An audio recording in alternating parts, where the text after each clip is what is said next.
காவேரி வந்து ஆஃபீஸில் வந்து என்ன சாதுரியமாக வந்து நடந்துக்கிறாங்க அப்படின்னு சொல்லிட்டு எல்லா விஷயத்தையுமே வந்து ஸ்டாஃப் சொல்ல கேட்க வந்து ரொம்ப சந்தோஷப்படுறாரு நம்ம விஜய்.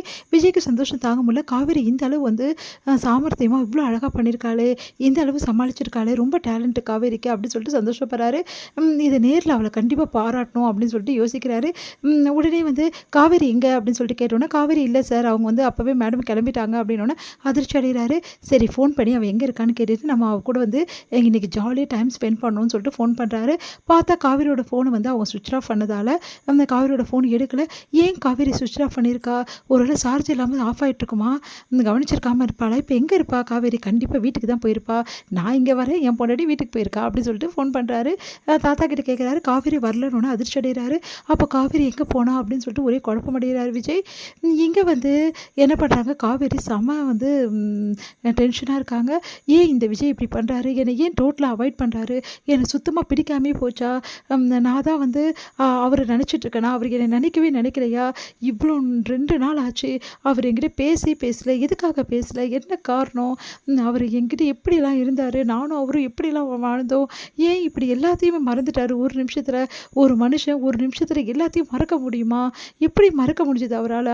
என்னால் மறக்க முடியலையே, அவர் நினைவாகவே இருக்கனே அப்படின்னு சொல்லிட்டு நடந்தது எல்லா விஷயத்தையும் நினச்சி பார்க்குறாங்க. விஜய் முதல்ல சந்தித்தது, அதுக்கப்புறம் வந்து மேரேஜ் பண்ணது, அதுக்கப்புறம் அவங்கக்குள்ளே அன்பு ஏற்பட்டது, அதுக்கப்புறம் நெருக்கம் ஏற்பட்டது, எல்லாத்தையுமே நினச்சி பார்த்துட்டு அழறாங்க. காவேரியால் தாங்கிக்கவே முடியல. நினச்சி பார்க்குறாங்க.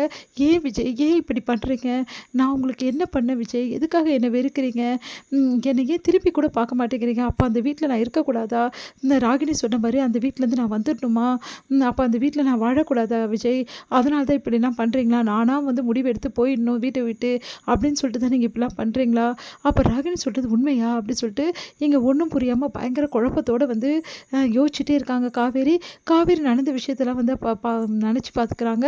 இந்த மாதிரி வந்து விஜய் வந்து அவங்கள அவாய்ட் பண்ணிவிட்டு அப்படியே வந்து போனது, அதே மாதிரி அவர் ஃபோன் பண்ணாமல் இருந்தது, இங்கே வந்து கேட்டால் வெண்ணிலா கிட்ட வெண்ணிலாக்கும் வந்து விஜய்க்கும் ஹஸ்பண்ட் ஒய்ஃப்னு சொன்னது எல்லாத்தையுமே நினச்சி பார்த்து ரொம்ப டென்ஷன் ஆகிடுறாங்க.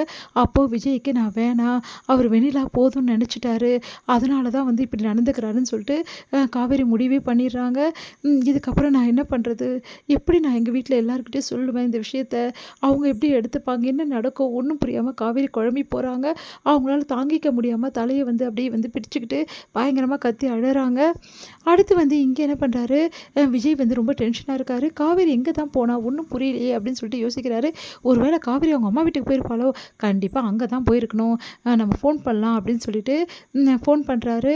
இங்கே வந்து என்ன பண்ணுறாரு, நம்ம குமரன் எடுக்கிறாரு. சொல்லுங்கள் பிரதர் அப்படின்னோடனே, எப்படி போயிட்டுருக்கு உங்களுது அப்படின்னோடனே, பிரதர் நான் தான் செலெக்ஷன் ஆகிட்டேன்னு சொன்னேனே. சரி, ஓகே, செலெக்ஷன் ஆகிட்டீங்க, எங்கே அங்கே ரொம்ப கொண்டாட்டமா அப்படின்னோடனே, என்ன விஷயம் பிரதர்? இல்லை காவேரி அங்கே வந்தாளா அப்படின்னாங்க. காவேரி கிட்ட இதெல்லாம் சொல்லிட்டிங்களா அப்படின்னோடனே, பிரதர் காவேரி இங்கே வரலீங்களே, காவேரி வந்து ஆஃபீஸ்க்கு போனதை வீட்டில் உள்ளவங்களாம் சொன்னாங்க, அப்புறம் என்னாச்சு? காவேரி அங்கே தானே இருப்பா அப்படின்னோடனே, ஓ அப்படிங்களா? இல்லை நான் ஆஃபீஸில் இருக்கேன், காவேரி இங்கே இல்லை, ஒருவேளை வீட்டுக்கு வந்தாலும்னு கேட்டேன், இன்னும் வரல பிரதர் அப்படின்னா. சரி நான் பார்த்துக்கிறேன், வச்சுடுங்க அப்படின்னு சொல்லிட்டு வச்சிடறாரு. ரொம்ப குழப்பமடைகிறாரு விஜய். விஜய்க்கு டென்ஷன் அதிகமாகிடுது. காவேரி எங்கே போயிருப்பா? ஒன்றும் புரியலையே, சுவிட்ச் ஆஃப் வேறு பண்ணியிருக்கா, வீட்டுக்கும் வரல, ஆஃபீஸ்லேருந்து கிளம்பி போயிருக்கா, அப்போ எங்கே போயிருப்பா அப்படின்னு சொல்லிட்டு குழப்பமடைகிறார் விஜய். அப்போ வந்து அவருக்கு ஃபோன் வருது ஹாஸ்பிட்டல்லேருந்து. இந்த மாதிரி வெண்ணிலா வந்து கண் விழிச்சிட்டாங்க, உங்களை தேடுறாங்கன்னு சொல்லிட்டு. சரின்னு சொல்லிட்டு ஹாஸ்பிட்டலுக்கு போகிறாரு. அங்கே வந்து போயிட்டு பார்த்துட்ருக்காரு. அப்போ சொல்கிறாரு, இந்த மாதிரி அவங்கள நான் ஃபுல் அண்ட் ஃபுல் பார்த்துக்க முடியாதுங்க, நான் அப்பப்போ வந்து தான் பார்த்துக்க முடியும் வெண்ணிலாவை, நீங்கள் தான் வந்து ஒரு நர்ஸ் வந்து அப்பாயின்மெண்ட் பண்ணணும், அவங்க ஃபுல் அண்ட் ஃபுல் கவனிச்சிக்கிற மாதிரி, ஏன்னா வந்து எனக்கு ஒர்க் அதிகங்க, அதே மாதிரி வெண்ணிலாவுக்கும் யாரும் இல்லை, அதனால் வந்து அவங்களே நான் எதிர்பார்க்க முடியாது யாரையும் அப்படின்னு சொல்கிறாரு.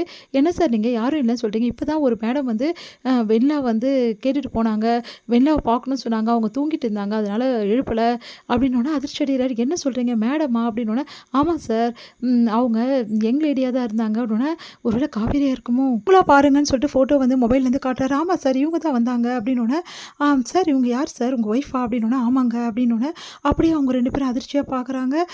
யோசிக்கிறாரு. அப்போ காவேரி இங்கே வந்துட்டு போயிருக்கா, என்ன தேடிட்டு போயிருக்கா அப்படின்னு சொல்லிட்டு அதிர்ச்சி அடைகிறாரு.